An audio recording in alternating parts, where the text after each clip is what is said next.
This is The Lineup, presented by CableTV.com. Get ready to get the lowdown on all things television, streaming, and internet. Here are Craig and Nathan to take it away. The World Cup is only a couple of weeks away, and the question every soccer fan in America is actually asking right now is not who is going to win it. It is, where do I watch it? What is it going to cost me? And do I already have the right streaming service? Welcome back to The Lineup, the show where we tell you exactly what's worth watching, what's worth paying for, and where the real deals are. I'm Craig. And I'm Nathan. And Craig, this is a sports forward episode, which I love because the data actually gets interesting when you bring soccer into the streaming conversation. It really does. Here is your roadmap for today.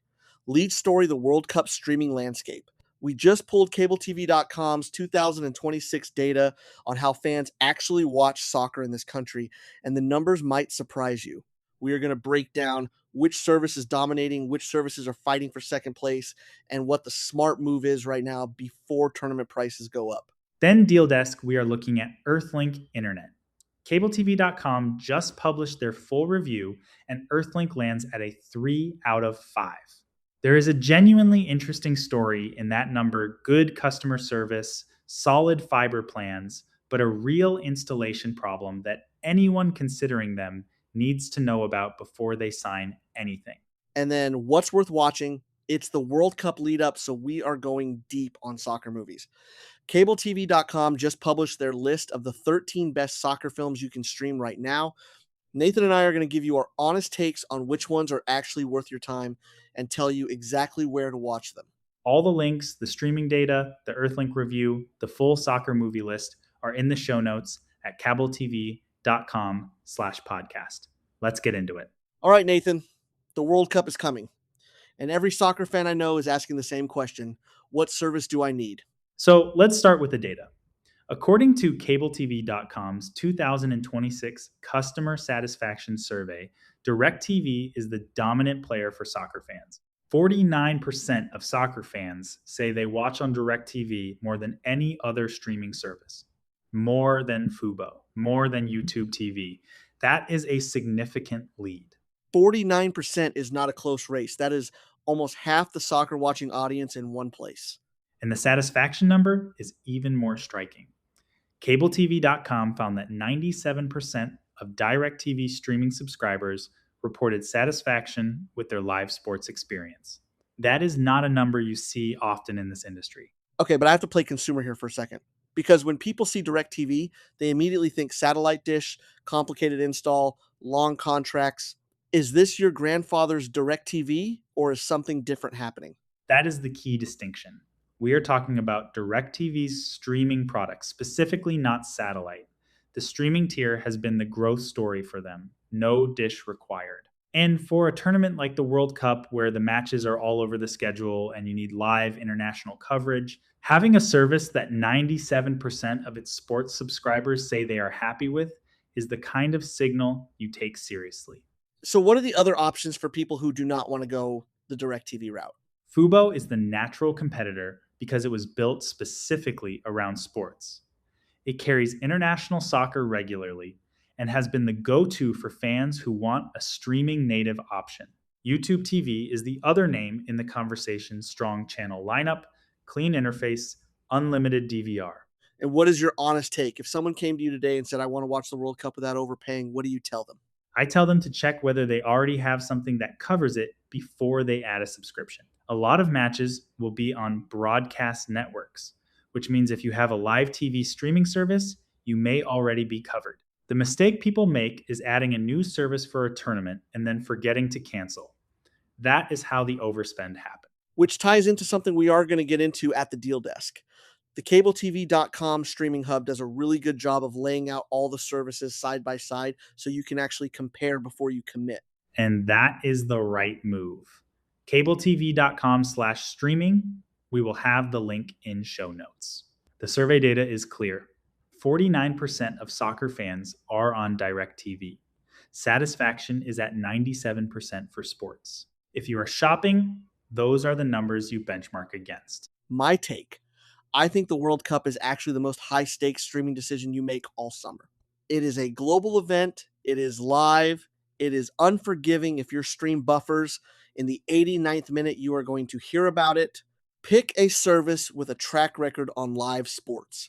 The data points to DIRECTV as the current leader. That is a defensible choice. Agreed. And I would add, do not wait.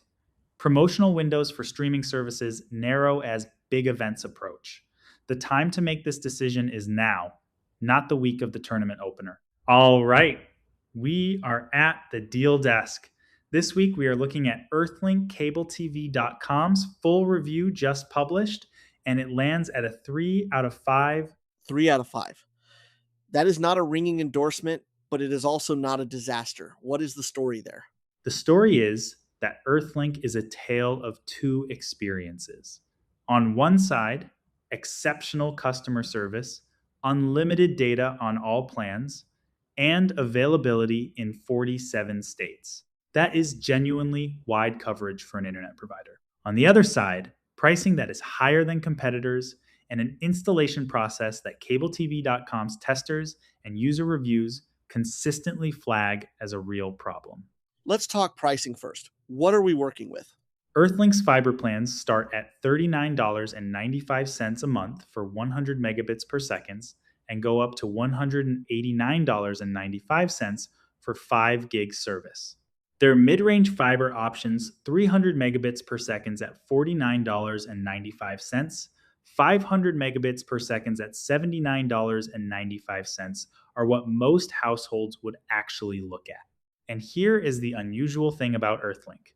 They do not do promotional pricing. Wait, no promotional pricing? No first-year discount that becomes a price hike in year 2?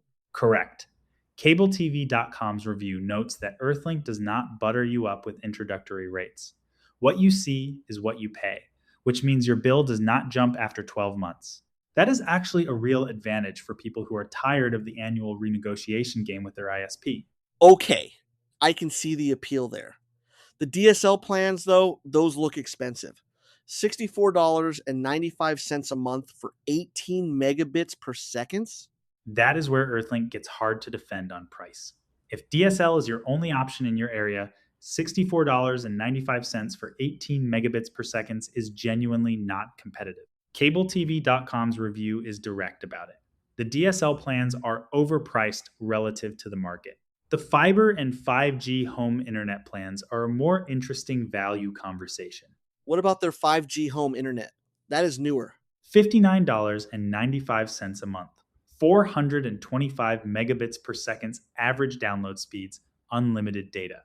That puts it in the T-Mobile home internet conversation. CableTV.com reviews that as a genuinely useful option for people in areas where fiber is not available, but 5G coverage is solid. So what is the catch? Why is this a 3 out of 5 and not a 4?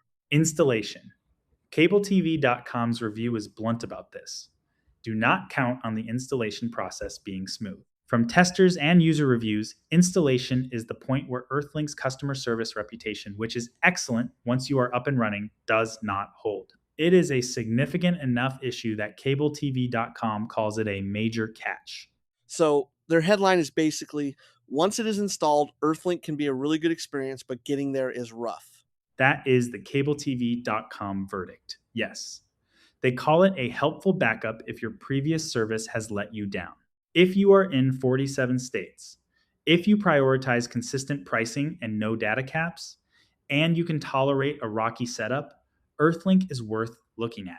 But go in with your eyes open on installation. My consumer take, the no promotional pricing thing is actually more valuable than people realize. I have lost count of the number of times someone calls their ISP after year 1 and either negotiates forever or just absorbs the hike. EarthLink removes that whole headache. Whether the price point is right for your situation is the real question. The full review with plan breakdowns and the availability checker are in the show notes. CableTV.com/podcast. Okay? This is my segment this week. CableTV.com published their list of the 13 best soccer movies you can stream right now, timed for the World Cup lead up. Nathan, I know you looked at this list. I did, and I have opinions. Of course you do. Let's start with the consensus pick. I think most people would say Bend It Like Beckham is the gateway soccer movie, the one you put on for someone who says they do not care about soccer. And they are right. CableTV.com puts it at the top of their list, and it is alphabetical, but still, the movie holds up because it is not really about soccer. It is about identity and ambition and family. The soccer is the vehicle, and it is streaming on Disney+. It is also a genuinely good time capsule of the late 90s women's soccer moment. The 99ers era, Mia Hamm, the whole cultural wave Bend It Like Beckham captures that energy better than any documentary I have seen. Agreed. Now let me throw one at you that most American audiences have missed. The Cup, 1999 Tibi Tangent language film about young monks in a monastery who become obsessed with the 1998 World Cup. Directed by Kiense Norbu. I was not expecting that to be on this list. That is exactly why it is worth watching. CableTV.com calls it charming young monks scheming to watch the tournament finals. It is funny, it is spiritual, and it is a reminder that this sport has a genuinely global reach that goes beyond what American TV covers. And it is free streaming on Pluto TV and Tubi. Free is a powerful word. All right, I have to bring up The Damned United because that is the one for people who want to understand European soccer culture at its most complicated.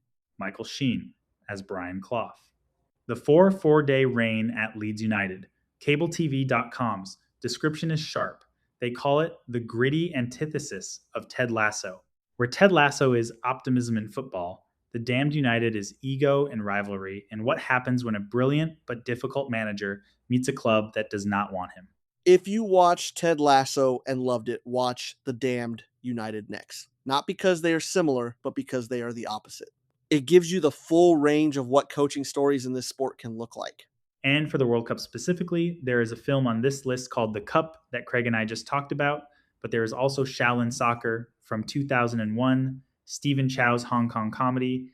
CableTV.com includes it because it is legitimately one of the most fun soccer movies ever made.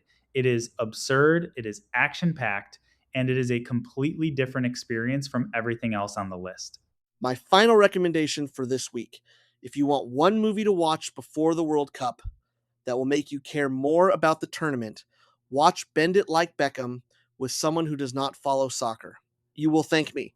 The full list of all 13 films with where to stream each one is in the show notes at CableTV.com/podcast. All right, let's bring it home. 3 stories today. World Cup streaming DIRECTV leads with 49% of soccer fans and a 97% live sports satisfaction score. If you are building your setup for the tournament, that is your benchmark number. EarthLink Internet, 3 out of 5 from CableTV.com. Great customer service, no promotional pricing games, unlimited data, available in 47 states, but installation is the known pain point. Go in with eyes open. And 13 soccer movies to stream right now. Bend It Like Beckham on Disney Plus is the consensus pick. The Cup on Tubi is the hidden gem. And The Damned United is required viewing for anyone who loved Ted Lasso. Your one actionable takeaway from today. Before the World Cup starts, go to CableTV.com streaming guide and confirm you have live sports coverage locked in. Do not wait until the day of the opener to figure out you are missing the right service. The data, the reviews, and the movie list are all in the show notes. All of it is at CableTV.com/podcast. That is the only place you need to go. We will see you next week on The Lineup. Stop overpaying. Start watching